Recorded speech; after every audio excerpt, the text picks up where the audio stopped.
cars go by, James? Sometimes you get chrome bumpers and stuff that reflect. So. All right, we are rolling. Okay. You want to ID first? Yep, my name is Frank Boring with the Michigan Military Museum. Bob, if we could start out, could you tell what is your name and where were you born? Oh, I'm Bob Hartman. I was born in Chicago, Illinois, And what year were you born? 1919. Okay. And could you tell us what your early schooling was like? Well, I went to school in Muskegon through the kindergarten, stuff like that, but in Hall School here in Grand Rapids, and I wound up at South High School where I graduated in 37. Okay. How did you first hear about the Guards? My brother talked me into it. He was in the Guards, and he said it's a good way to make a buck or two a night. So, and things were tough back there, and so I'd been in the CCC camp for 6 months, and so later on, in 38, I joined the Guards with him. What's the CCC camp? Civilian Conservation Corps. For those of us that don't know what that is, what is that? Well, it's a group. They take you up in the forest up here, and you plant trees. That was our main objective, planting trees. And we got $30 a month for going to camp, and they sent 25 of it home to our parents. So we lived on $5 a month, and we enjoyed it. So what was the appeal of the National Guard? Just being there with all the guys and talking, learning things. You start right from the beginning. You learn how to take a rifle apart and put it back together and drill and march in step and obey commands. Mm-hmm. One of the bad parts of it was that we used to wear the old wrap leggings in those days, and they were from World War I. And they were wide bandages that you wrapped around your legs and all the way up to the knee, and then you tied them and tucked them, and which is fine. But when you were in a parade, and you were scared they were going to come unwrapped, and that was the worst part of it. When you're marching down Monroe Avenue, and you're so afraid that that thing is going to come on loose, because they did if you didn't do it right. About how old were you when you joined the Guards? 18. Okay. Tell us a little bit more about your experience with the National Guards. Was this 7 days a week, or is it 4 days a week? All right.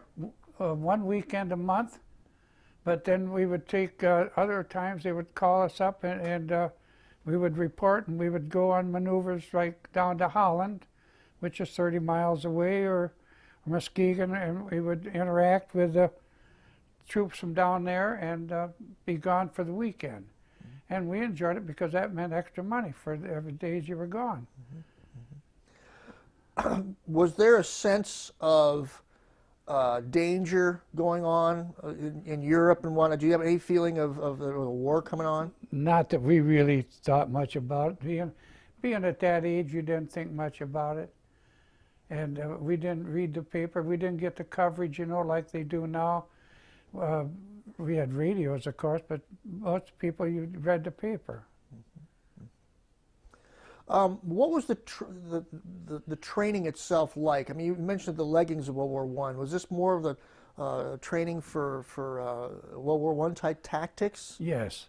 Yes, they trained us to fight like they did in World War I, trench warfare. And that was the idea, that if we ever got into combat, we would fight the Germans or in Europe like they did in World War I. Mm-hmm.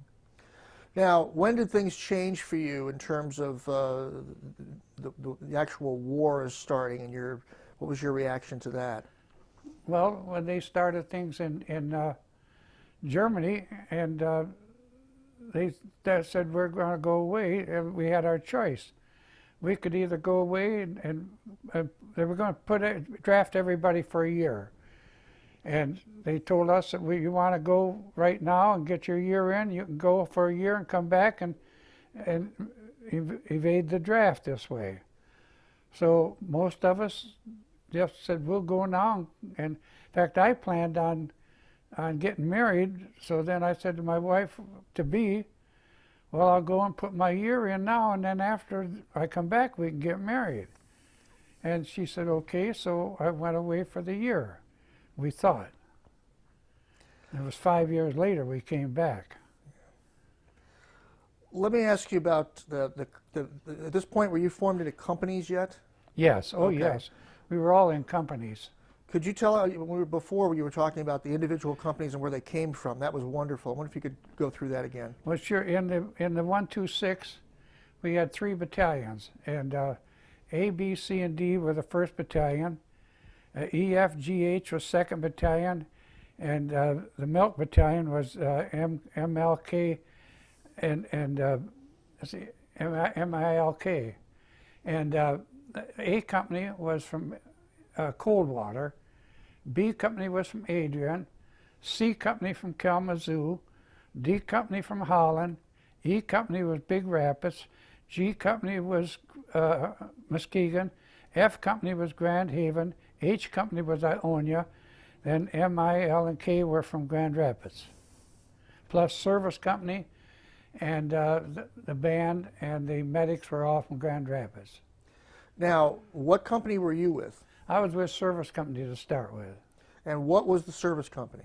Well, they had the trucks, most of the trucks, and they moved troops around, and they also furnished all the clothing. They were like a small quartermaster outfit, only in the regiment. And we supplied the ammunition and the food and clothing and everything else that was needed. Now, what did you do specifically? I drove truck part of the time, and part of the time I was supply sergeant. So you already achieved the rank of sergeant by this time. Oh yes, but I got married, I was a sergeant. A year later, I was made sergeant. Well, this may sound like a stupid question, but what were your duties as a sergeant? Well, at that time, I just handed out supplies from the supply tent. And that was just mainly clothing and ammunition and rifles. We took care of all the rifles and all the armament. And the only armament we had in supply company was rifles. The other companies had machine guns and mortars, but we didn't have any. And we had sidearms. A lot of us had sidearms. Now, try and give us an idea of what the daily life was like at this particular time. You got up in the morning, you went to breakfast. So tell us a little bit about that. Well, that was, if you were in a line company, you got up in the morning, you stood in line for breakfast, and depending on how long, you might be in line from anywhere from 10 minutes to 45 minutes, depending on the amount of time it took you. And then after breakfast, you got in line, you marched out in the field, and you went through a lot of training. And it was basically just run the fire and fall down and like they did in World War I. Now, give us an idea of what the food was like at this particular place. In Louisiana? Yeah. Well, the food was pretty good, yeah, except it depended on your cooks. The meat that they served was good meat, and it depended on what the cooks did with it. And we had men that went to baker's school, could bake bread and pastries and cake and donuts, and if you had good bakers and good cooks, you got good food. And ours would vary depending on the mess sergeant and the cooks. And we would go from poor to good, but most of the time it was fairly good. Not very many complaints. Was there any kind of schooling going on besides the training and was there any kind of training about where you were going? Or No, never a word was said except for the training. And we went on maneuvers, and that lasted a month or two. And we ranged all around Texas, Louisiana, and as far over as Alabama and back, and it was just truck movements, and you had the Red Army and the Blue Army fighting each other.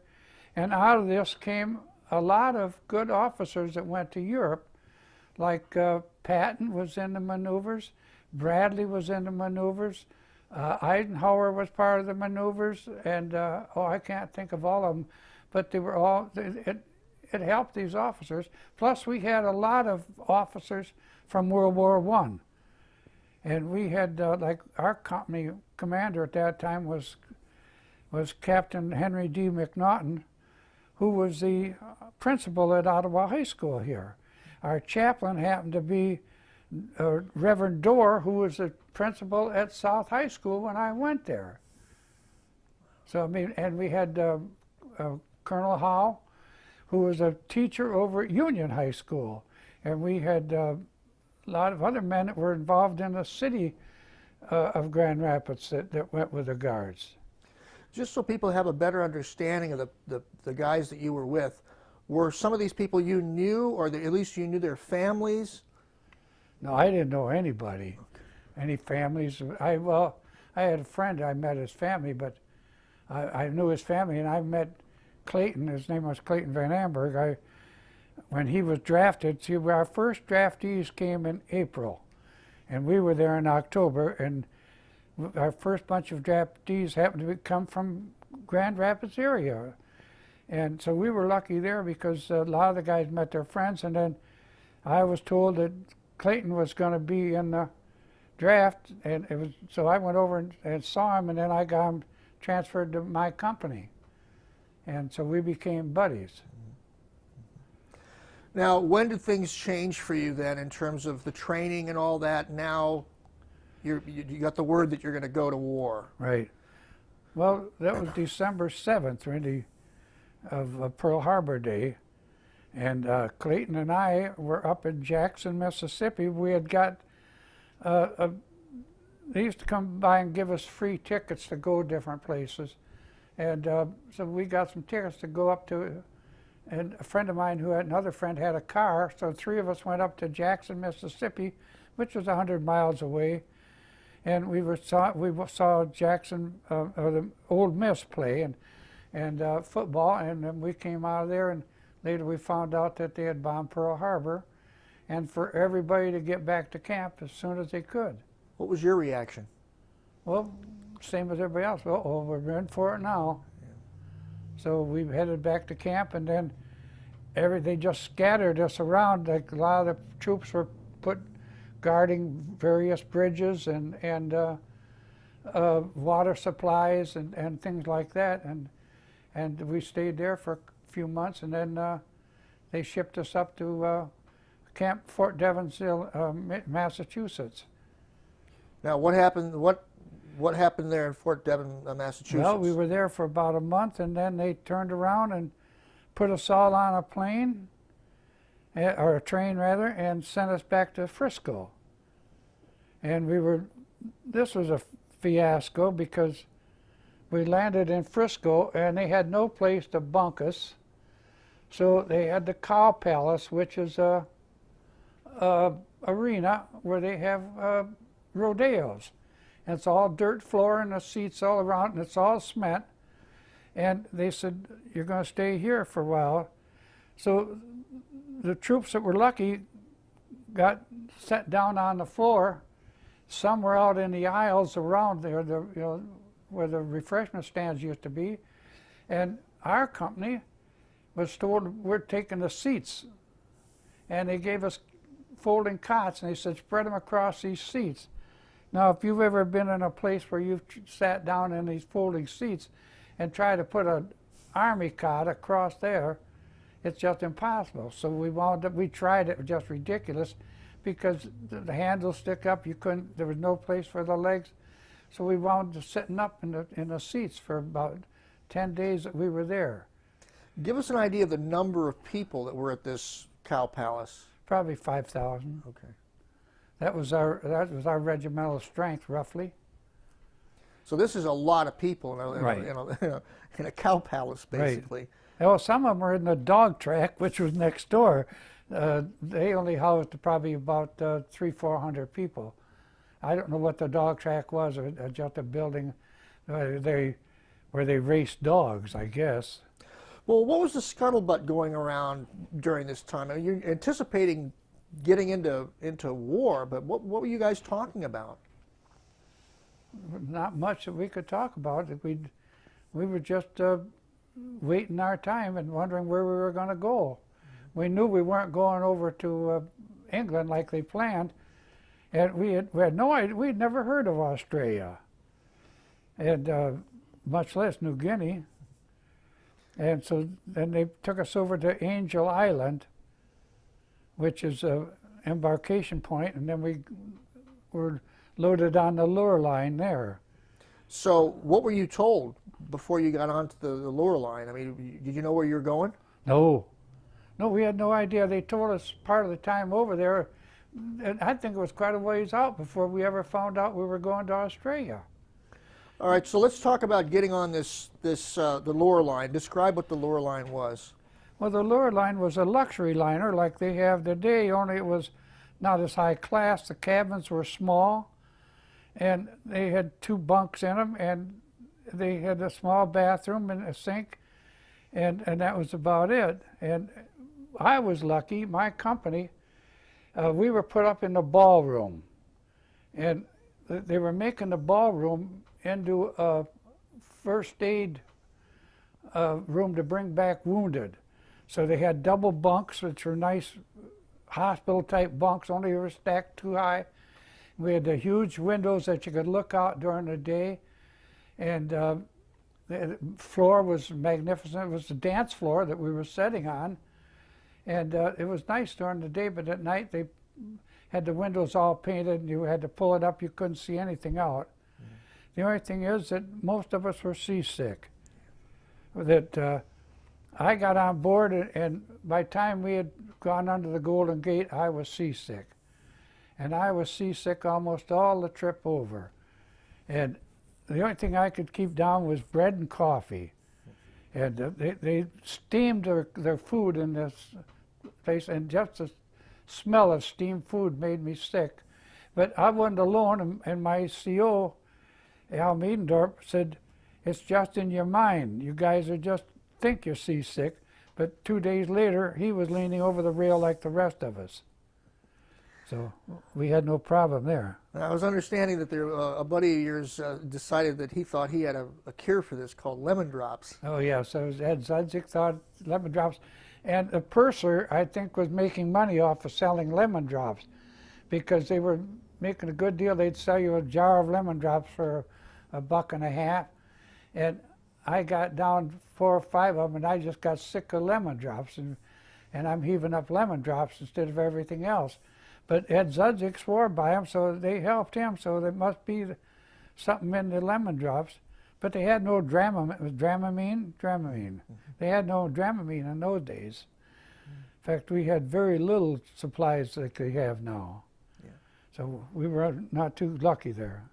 Now, when you cross the equator, and you have not crossed it before, there's a ceremony that it goes on, an infamous ceremony. What can you tell us about the King Neptune ceremony? Well, they shave your head, and I'm trying to think, you're a polywog until you get your head shaved and all this, and then you became a, what is it? I forget the term now, but it was quite a ceremony. They have one of the sailors dresses up like Father Neptune, and he has a spear and a thing, and they go around, they drag people out of the crowd, and they shave their heads, and I didn't get my head shaved then, but I liked it so well that I had my head shaved, and I've kept it shaved ever since. So the trip over is quite difficult because of the seasickness and all. Where did you land when you finally? We landed in Adelaide, and it took us 31 or 32 days for this trip, because we had to detour way out around, and I don't ask me how, but we detoured way out around, come in Adelaide, which is the other end of Australia, because the Battle of the Coral Sea was going on with the Navy. And thank God we had our Navy out there to stop them, because we'd have probably been torpedoed. And then you zigzag every day, and they had 2 or 3 ships carrying troops. The 126 was on one troop ship, I know, and the 127 was on another, and the 128 was on another one. So there were 3 ships all from the Matson line carrying troops.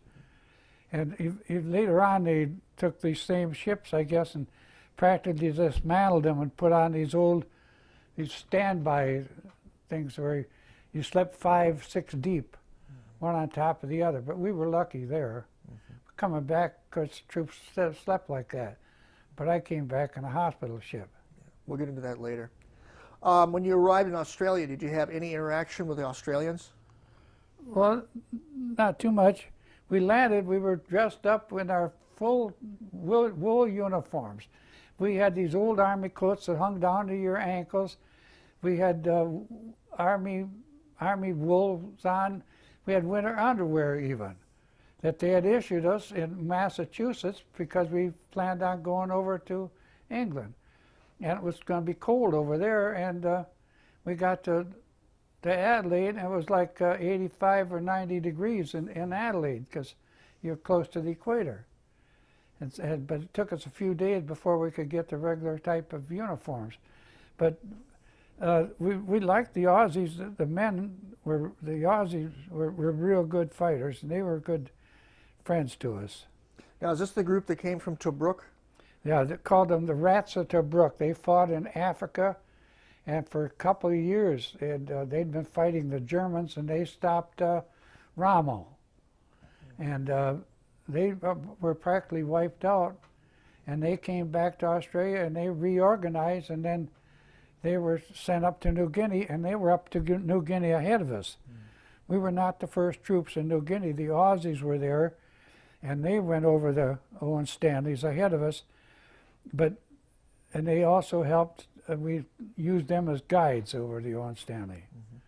Now, did you go through any kind of training or maneuvers at this time? Not very much. We trained a little bit, not too much, because I don't think they knew what to train for. They had no idea. They'd go out in the morning and train, but the training was minimal. Well, I think the interesting point here is that the actual training you've had was World War I style trench warfare, and here you are about to embark into the jungles. Right. And then when we moved from Adelaide, we went by train up to Brisbane, which is the other side of New Guinea or Australia, and they had one of the trouble areas that they have different gauges of trains. And so you have to unload everything. You go so far. They have 5 states in Australia, and you go to one state, and then you'd have to unload, and because the tracks were a different gauge, and they would take everything off and go around and walk around, carry it, and put it on another train. Go so far. We had 3 stops like that to get to Brisbane. Now I understand it's all one gauge. But they had the same problem here back in the 1800s. So in Brisbane then, I have a note here about the uniforms Yes. and the camouflage.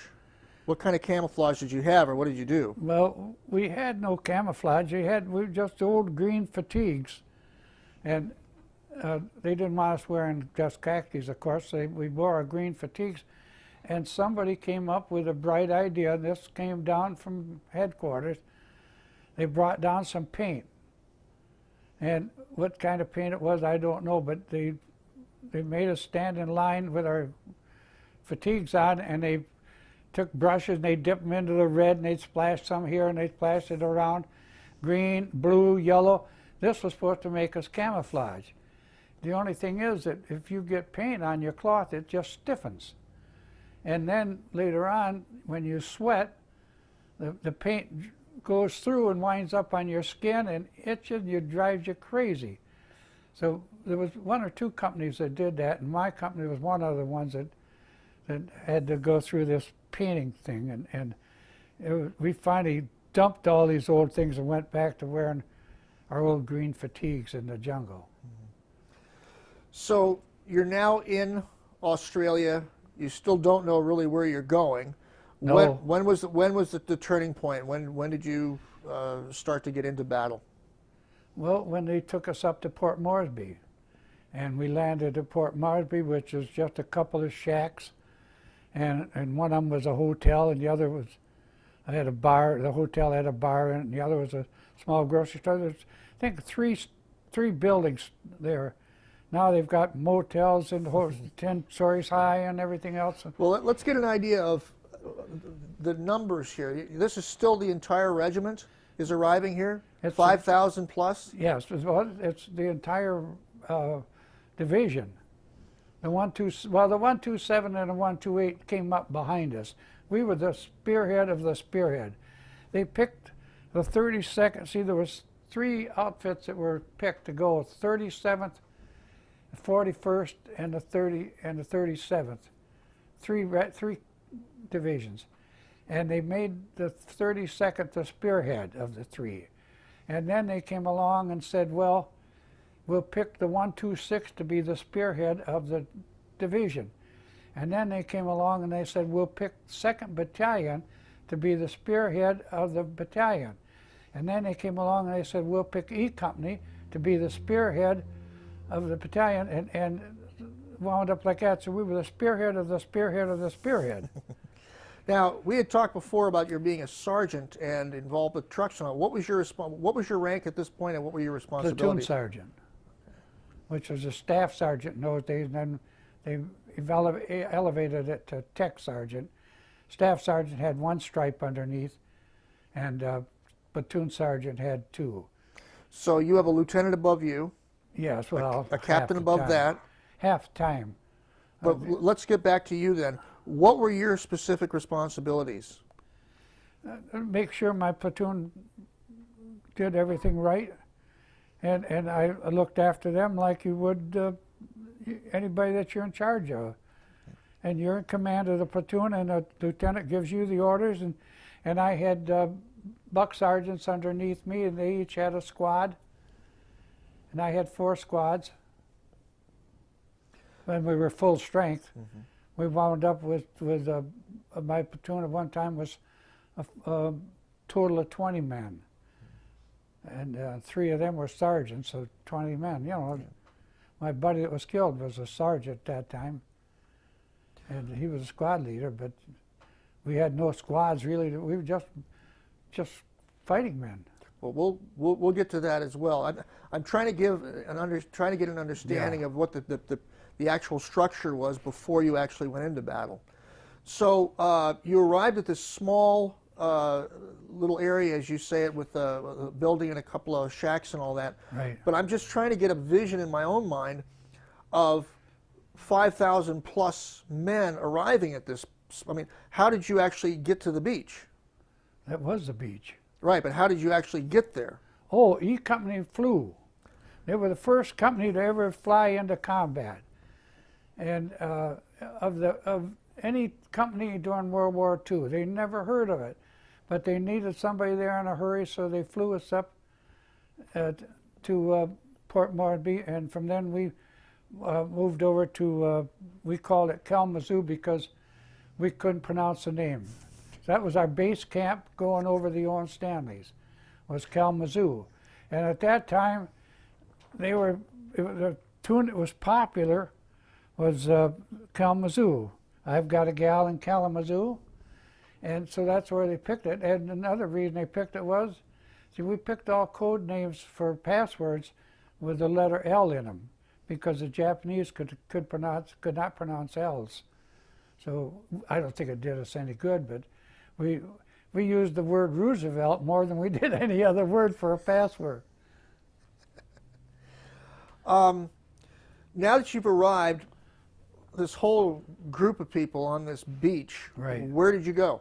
We were at the 5 Mile Strip. It was 5. There was an airport there that the Aussies had, and of course then the Americans took it over. It was called the 5 Mile Strip, and then from there we based down at the end of it, and then we started walking over the Owen Stanley Mountain.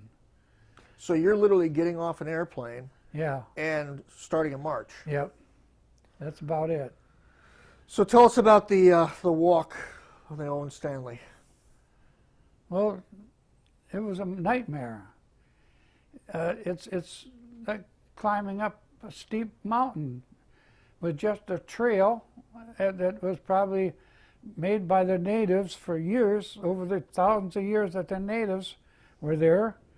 And they had one place there where Kalamazoo, they had a mission there, small mission, and a couple of Aussie missionaries, and they started us out, but we had native guides and a couple of Aussies leading us. But you clawed your way up this thing, and you would slide. It was the old thing, 3 steps forward, 2 steps back. And it took us 30-some days to travel this distance. Let's give an idea of people who have never been there. First of all, when you started the trip, was it in the morning, the afternoon, the night? When did you actually start? About noon is when we first started going, because we landed there and we started right away. What was the weather like? Well, when we first started, it wasn't too bad. It was rainy because we were on that side of the cliff, but the higher up you got, the more it rained all the time. You couldn't even light a fire to warm your food. You ate it cold. And we ran out of food, and they used to drop sea rations. They'd throw them out of the sides of these planes, but they would crash and break. So then they tried parachutes, and we lost a colonel who was on the plane like that because the parachute got wrapped around the tail fin. So then they came and asked for anybody know how to pack a parachute. And it turned out that we had, in our company, we had a fellow named Doc Slaughter. And his father and him used to have the balloon ascensions out to Reed's Lake here in the summer when I was a kid. And Doc was probably in his 30s at this time, but he knew how to, and his dad used to take this balloon, and hot air balloons, they'd go up, and then his dad would parachute out into the water or on the land. And so Doc was promoted to sergeant, and all he did the rest of the time was pack parachutes for the Air Corps. And they dropped him out of the parachutes, which was a lot better. What was the terrain like? Oh, jungle type all the way up and down. Just muddy. You grabbed a hold of a tree and pulled yourself up and just kept on going. You slung your rifle across your back and you kept your cartridge belt, but you threw away everything that you didn't need. Well, let's get into that. You're fully packed when you actually got off the airplane. Yes. Give us an idea of what started to happen as you're moving through the jungle with this full pack. First thing to go was our gas mask, because we figured they were useless. And then the next thing to go was your blankets, and we had what we called a shelter half. And maybe some of the guys held on to it. I threw mine away because I was wet all day long, and you couldn't sleep hardly at night anyway. So we threw away our shelter halves, we threw away our tent stakes, we threw away everything but our ammunition and our rifles.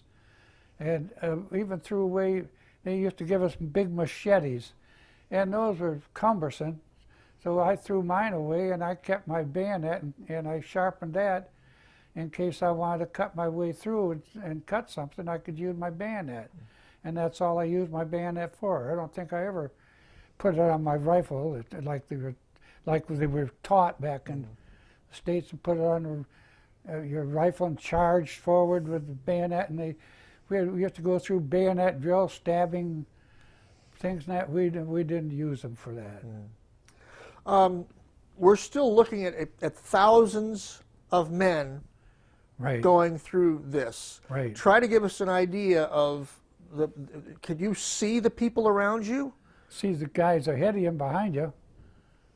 That's about it. That's about all. And it wasn't a thousand. There was just one battalion. The rest of them flew up. When we got over there, we took the airstrip, the old airstrip that they'd had over there, and fixed it so that they could land planes on it. And then they started flying in the rest of the outfits. So, were there any casualties or skirmishes or anything as you were? No. And the only bad part was that, and I was lucky, I didn't get, some of the guys got malaria and they just suffered along with the rest of us going over, but there was no way to evacuate them. There was no way to evacuate anybody. If anybody had broke a leg, I don't know what they'd have done. But as far as I know, nobody was, we had a lot of small injuries where the guys would fall and hurt themselves, but as far as, and it was climbing up was the worst, and once you got on the other side, you kind of slid down on your rump. So what happened after you got to the bottom? Well, then we got, some of the companies got into combat, but the Aussies had kind of cleared out most of it. But then a couple of days later, we were taken over to the Bloody Triangle, and there was a pillbox there, and we were supposed to take this pillbox. Well, before we get into that, back up just a little bit. You said some of the companies got into battle. Did you actually hear the sounds of battle? Oh yeah, oh yes. We weren't that far apart. We couldn't see each other, but you could hear gunfire all the time practically. So this may sound like a stupid question, but what was your, I mean, and I realize this is many, many years ago, but do you remember the first time you heard gunshots and any of the sounds of battle, knowing you're about to literally get into battle? Yeah, probably about that time. That's when your stomach starts to knot up.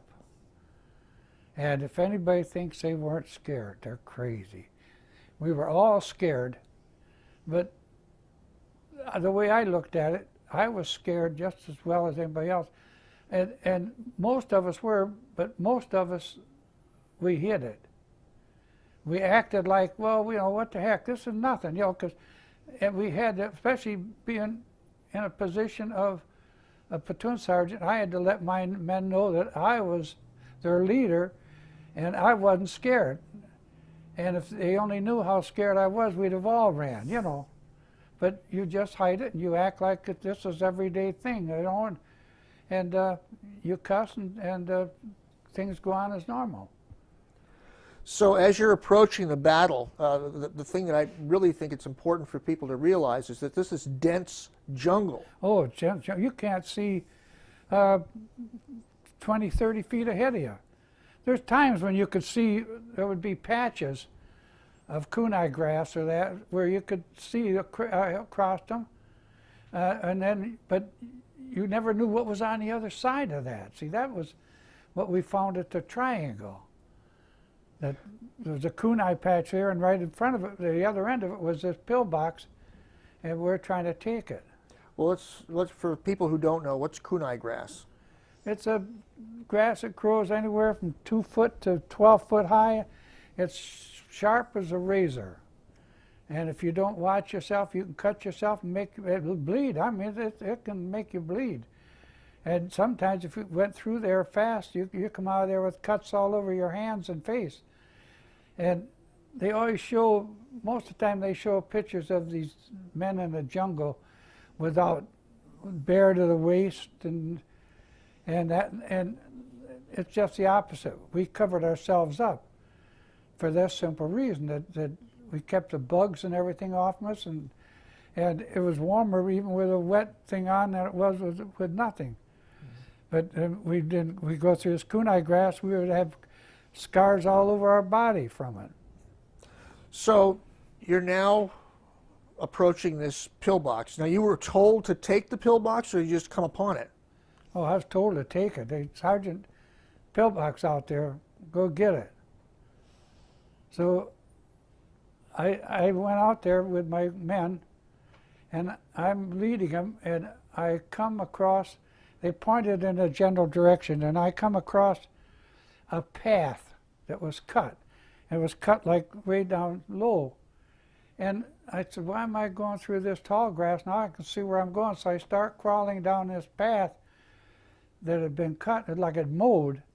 And all of a sudden it dawned on me that this is not a path, this is a pre-cut path, that it's a term I'm trying to think of, fire lane. And at the other end of it is a machine gun trained on me. And this thought hit me, I just instinctively dived for the other side.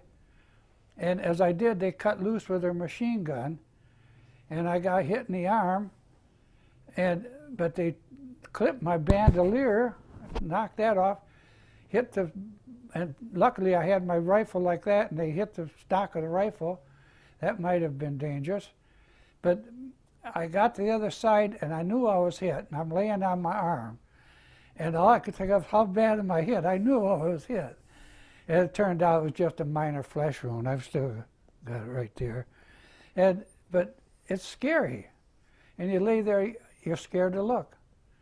So then finally, I lay there, and I hollered at my men, don't come out here, don't come out here, for Christ's sakes, don't come out here.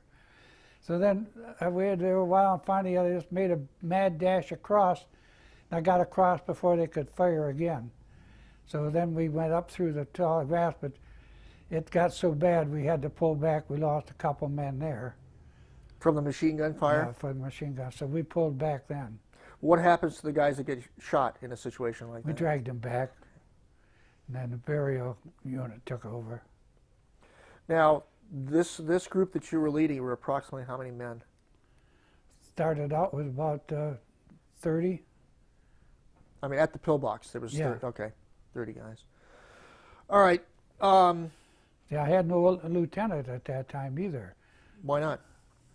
Well, they put him somewhere else. I mean, they were so short on officers. The officers, when we first got up there, the officers used to wear their badges, you know, their insignia, and second lieutenants and their bars and the captains and all that. And finally, everybody smartened up, even nobody, and they took these off and dressed like the regular men, because the Japanese were told to pick off the officers first. And that's what we tried to do. We tried to get their officers first. Because when we got their officers, they were disorganized. They didn't realize that in the American Army, you might get an officer, but you got men qualified because we could think for ourselves. And the Japanese were not allowed to think for themselves. So I think that made a big difference.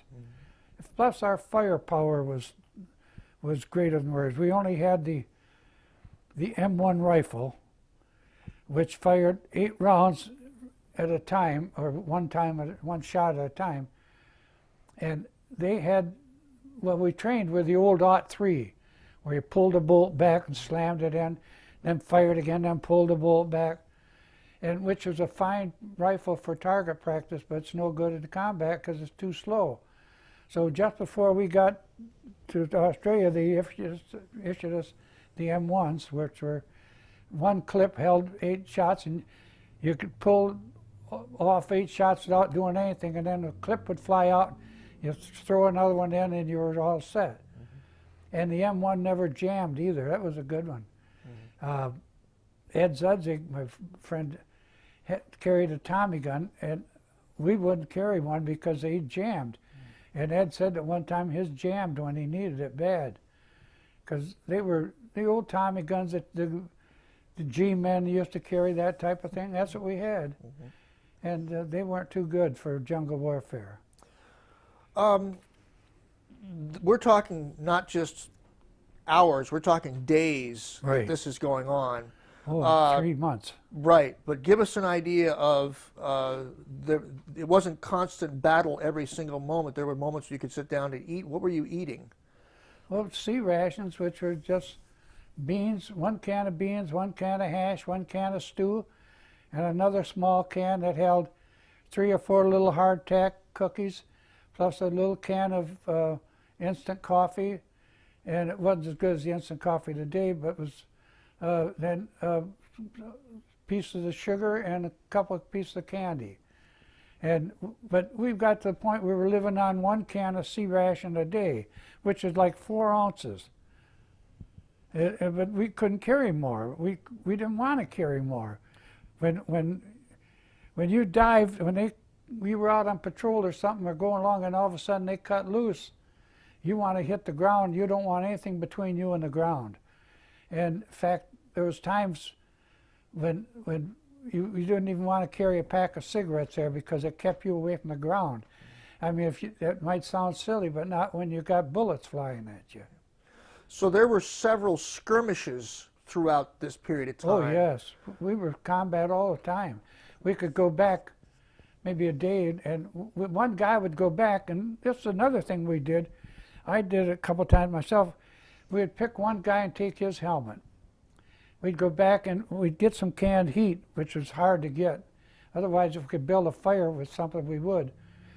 And we'd use this helmet for a cooking pot. And first thing you had to do was cook all the paint off the inside of the helmet, because you want to eat that.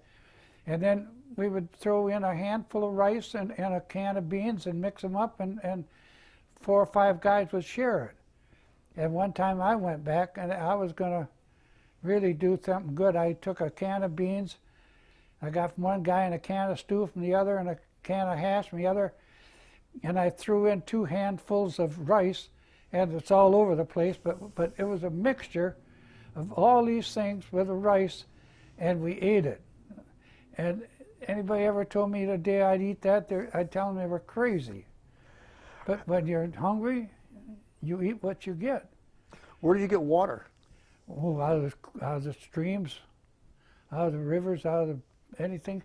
And we had canteens, of course, we carried our canteen, and we had chlorine tablets that we put in there. And then about when you got a chance, if you ever got any time off, you'd take and knock the mud out of the bottom of your canteen, because you'd probably get a ½ inch of mud on the bottom of your canteen. And at one time, and this wasn't the only time, we were drinking this water, come to find out there was some dead Japs in the stream up ahead of us. But this wasn't isolated. This was common.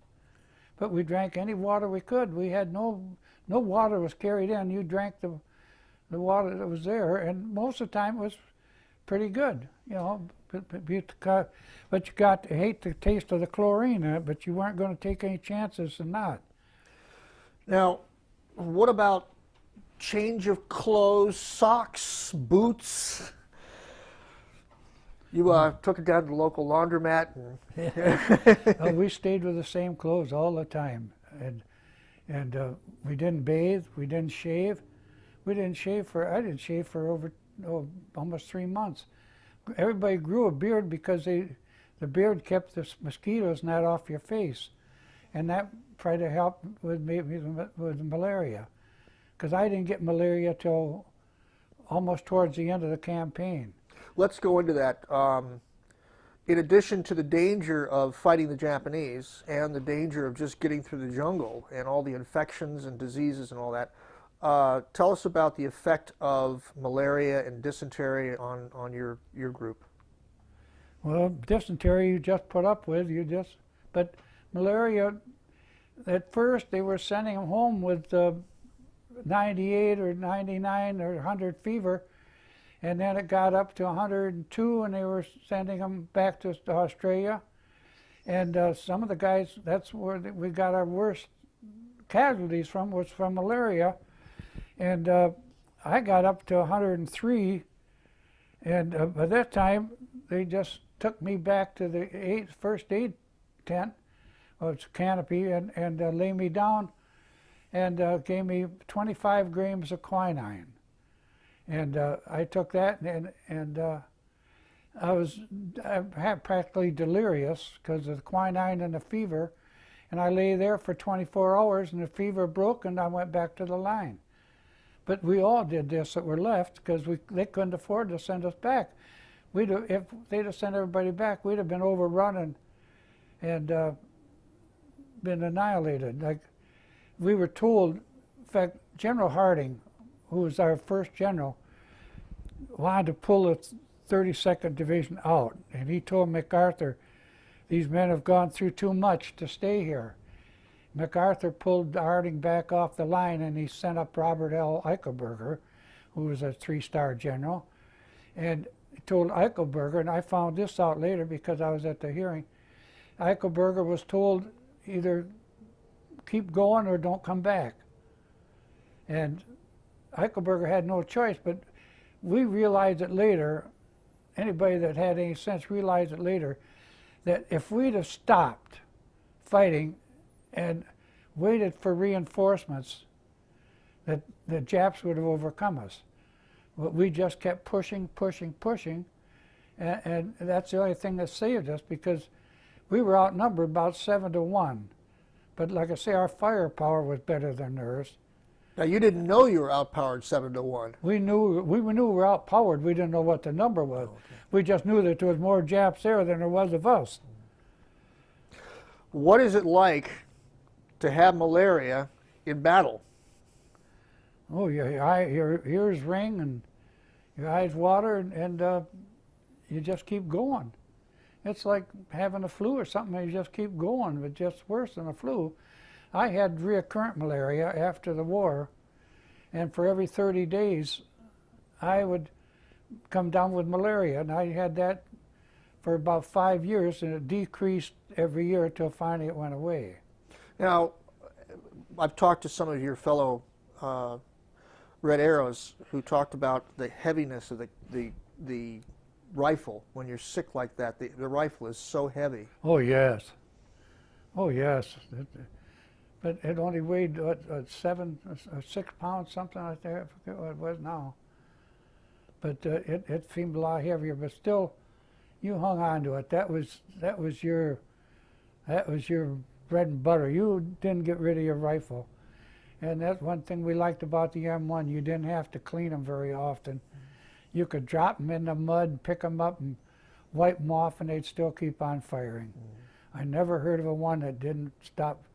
And even some of the Marines that used the M1, and they swore by it too. In your opinion, how did you adapt to jungle fighting when your entire training has been trench World War I type warfare? It's either adapt or die. That's what, it was that simple. And you just make up your mind you're going to do it, so you do it. Did you see a lot of men around you getting killed? Not too many, because you're in your own little battle, and it's that way. And through Vietnam and all these other wars, there might be a huge, like for instance, the Normandy. These men don't see all these men down the beaches dying. They see just this group that's 10 feet on either side. You lose your peripheral vision. Mm-hmm. You just focus on going ahead and doing what you please. You watch the guys on this side, watch the guys on that side. You don't have time to look around and see what the other guys are doing. And that's the way it was, but I saw a few men die, too many. Yeah. In terms of this jungle warfare, and you've got the guy on the right, the guy on the left, you can hardly see anything in front of you. What was the sounds like? I mean, I'm picturing like bullets whizzing through the leaves, and I mean, what was the sound of the battle like? Well, there's a lot of noise, and the Japanese rifle, they shot a .25 caliber, and it was faster than ours. It moved faster, which didn't make any difference, and but it cracked. It made a cracking sound. You could hear it hit. It's like, almost like a firecracker. And it wasn't a loud sound, but we could tell it. We could tell when the machine guns were firing. We could just from hearing which machine gun was the Japanese, which was our 50 caliber, which was our 30 caliber, and they had a little thing there they called the knee mortar. N-E-I was printed on this thing, and it was a little mortar about 18 inches high with a little tube like that. And we overtook some Japanese that had these mortars, and they had the shells in there, and somebody was looking at this, and they said, it's a knee mortar. Well, on the base, it's oval-shaped, a base like that, and somebody thought the knee mortar you could put on your knee and fire. Well, I think somebody did try to fire it like that, and it broke their leg. But it was just, the manufacturer's name was Knee, N-E-I, and you could put them against a tree was what it was. They put them against a tree and throw and fire their mortar shells. And they used their hand grenades were not as good as ours. They were just as dangerous, but they had a wooden plug in their hand grenade, and they had a pin through it and with a string around it, and they unwind the string and pull the pin out, and then they had to turn the hand grenade over and hit it onto something hard and drive the pin on the end of that wooden plug into the explosive to set it off, and then they had about 3 seconds to get rid of it. Where ours, we just pulled the pin and let the handle fly in through it. But we liked the Aussies better than ours, because the Aussies, our hand grenades were 5-second grenades. And if you pulled a pin and threw it, sometimes the Japanese would pick it up and throw it back. So we used the Aussies, which was another 3-second grenade, and you pulled a pin on theirs and threw it, and it went off when it hit. And so it's either that or learn to count. And most of the time, when you pull that pin, you don't want to count. You don't want to take time to say 1,001, 1,002. You're afraid it might go off in your hand, because some of them were premature. Same way with our mortar shells. Our mortar shells had little packets that you dropped down in there, and they ignited and shot the mortar fires up. But those things got damp in the jungle, and half the time they'd only go half as far as they were supposed to, which was the only heavy weapon we had in the jungle, was a mortar. We had machine guns and 30 caliber and 50 caliber, but no cannon, nothing else like that. Not just, mostly just rifle. And we one time up there, I went there at the time, we got a shipment in. Where it came from, I think it was supposed to be for the MPs. They got in some crates of rifles we thought were rifles. They were shotguns. And we thought, this is the best weapon they've ever come out of.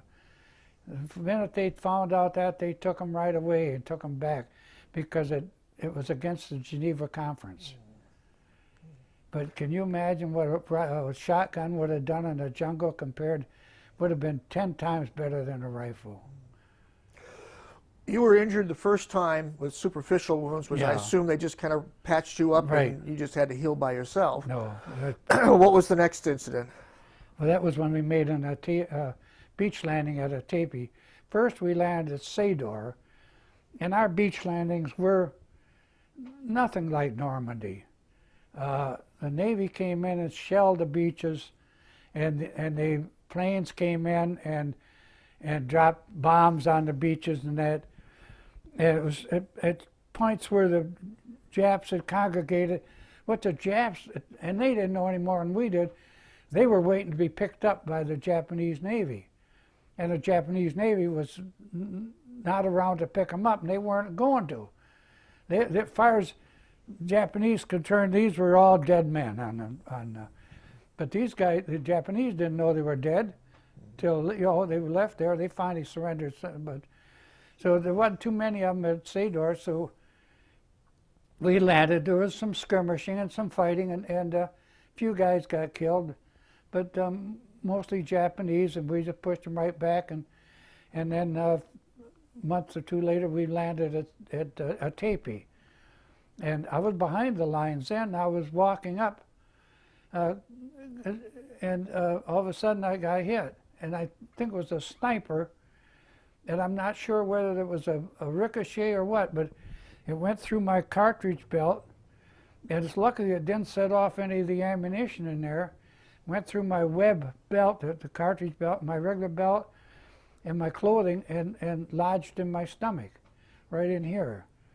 And they took me out on a stretcher and took me to the hospital, base hospital there, and they operated on me. They took the bullet out, and apparently it hadn't gone in too far or something.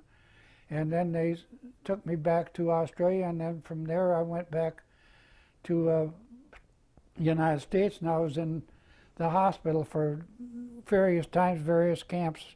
I started at Brooks General in San Antone.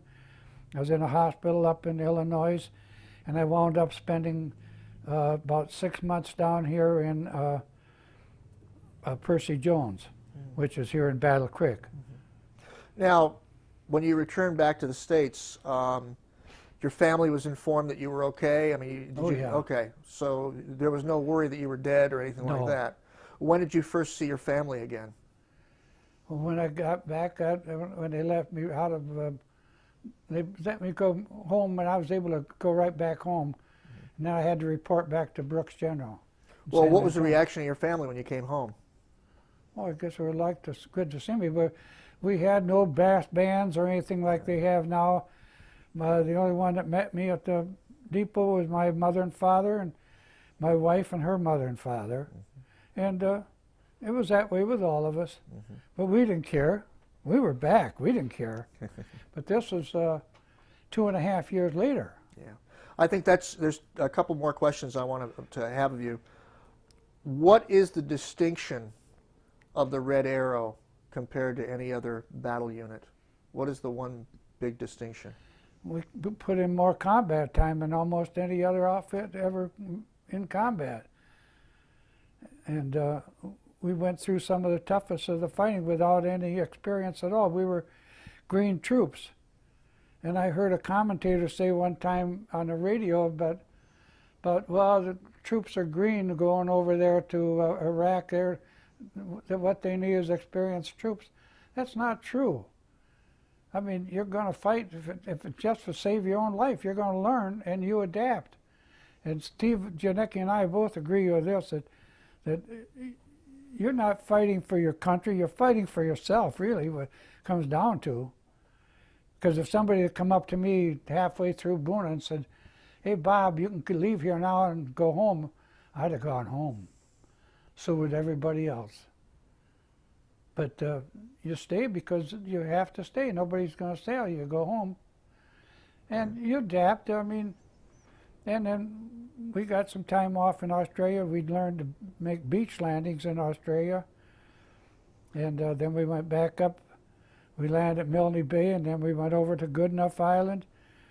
And there was a little set to in Goodenough Island that I was in charge of. I knew the colonel and Colonel Schnipke, and we were there on Thanksgiving of '43. And we had just landed there, and it was a couple of days before Thanksgiving. So we went back to the quartermaster because we heard they were giving out turkeys. And the quartermaster said, no, you guys can't get turkeys because these are for the base people here. You guys are going to be leaving in a few days. So I went back and told the colonel, and he was furious. He went to General Harding, and General Harding blew his stack. Or I think, no, it wasn't General Harding, it was General. And they went back down there, and we got the turkeys that were meant for the base people. And we had turkeys gazoo. We had cooked, everybody was cooking turkeys, and there was like a turkey for every 2 men. We got, they gave us every turkey they had on hand. That was before we made our beach landing at Saidor. Right. Bob, to wrap up here, I just wanted to ask you a question. It's more of a personal question. What do you feel personally, what was the effect of your being in the Red Arrow, the battle experience you had, the experience you had in the military? How did that affect the rest of your life? Oh, it hasn't really affected much, except I found a lot of buddies that we all got the same thing in common, and we have a kinship that nobody else can have, and that's why we're a dying outfit. You know, we don't want to bring in anybody else. They talk about bringing in our sons and that, and I have a son, but I'm not going to ask him to become a member of this, because we have something that even my son could not achieve, you know. I have a son-in-law that was in Vietnam. I lost a brother in Korea, and he was in the infantry, or he wasn't in the infantry, he was in the combat engineers, and I lost him in Korea, and it's been tough on my mother. Yeah. Well, I was very honored to meet all of you when we got together for the first time, and then was very pleased that the museum was able to put on that symposium, which all of you were at, and I was just very, very honored, sir, that we're here, and I'm hoping that your family and your future family are going to be able to have the same kind of joy of saying that I had a chance to know you. Yeah. All right, Well, I guess. appreciate it. Yeah, I think that should wrap it up right there. Okay. And hold on, because you're still hooked up there. If we could have one last shot of me and Bob together here. Yeah, I don't have the still camera, but I can That's all right. get a still from there. Yeah, it's fine. I can make stills out of it. All right. I'm not blessed with one of those plain old film cameras. Good. All right, Very great. good.